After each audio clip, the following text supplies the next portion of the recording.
مصیبتوں کو ٹالنے والا، ان مصائب کو ختم کرنے والا، ان تکلیفوں سے نجات دینے والا ہمارا رب ہے۔ ہمیں اپنی مشکلات میں، اپنی تکلیفوں میں، اپنے مصائب و آلام کے اندر اپنے رب سے رجوع کرنا چاہیے۔ اللہ کے محبوب علیہ السلام پر جب کوئی مصیبت آتی تو حضور مصلی بچھا کے نماز کے لیے کھڑے ہو جاتے، حتیٰ کہ بیماریوں میں اس سے شفا مانگے۔ اللہ اکبر! بدر کی لڑائی آپ دیکھیں، اللہ کے محبوب مصلی بچھا لیتے ہیں اور صحابہ ایک حضور کے لیے چھپر بنا جسے عریش کہتے تھے،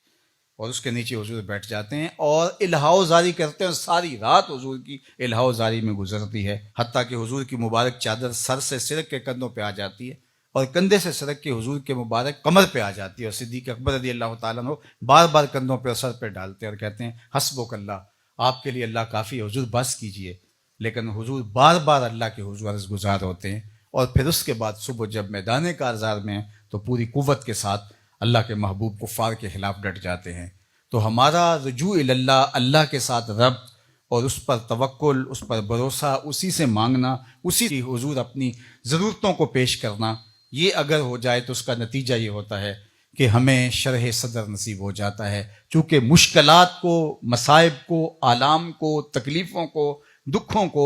توڑنے والا وہ ہے، اور جب وہ چاہتا ہے تو مشکلات پتہ بھی نہیں چلتا گئی کدھر ہیں۔ میں اور آپ اللہ پر توکل اور بھروسہ جتنا مضبوط کریں گے اتنا ہی توحید کا فیضان ملے گا۔ آج بحیثیت مجموعی ہمارا توکل بہت کمزور ہو گیا ہوا ہے، اور اللہ تعالیٰ جل شانہ سے تو بلکہ آج کل مانگنے کا ہمارا انداز بھی بہت کمزور ہو گیا ہے۔ ہم اسباب پہ بہت زیادہ توجہ رکھتے ہیں، جب بھی کوئی مشکل آتی ہے تو اس مشکل کو ٹالنے کے لیے زیادہ تر اس کے جو ظاہری اسباب ہیں ہمارا فوکس وہی ہوتا ہے اور اس کی طرف دوڑتے ہیں۔ ہمارے دین نے انہیں ظاہری اسباب کو اختیار کرنے سے منع نہیں کیا، لیکن جب کوئی مشکل ہو، جب کوئی مصیبت ہو تو ان مصیبتوں کو ٹالنے والا، ان مصائب کو ختم کرنے والا، ان تکلیفوں سے نجات دینے والا ہمارا رب ہے۔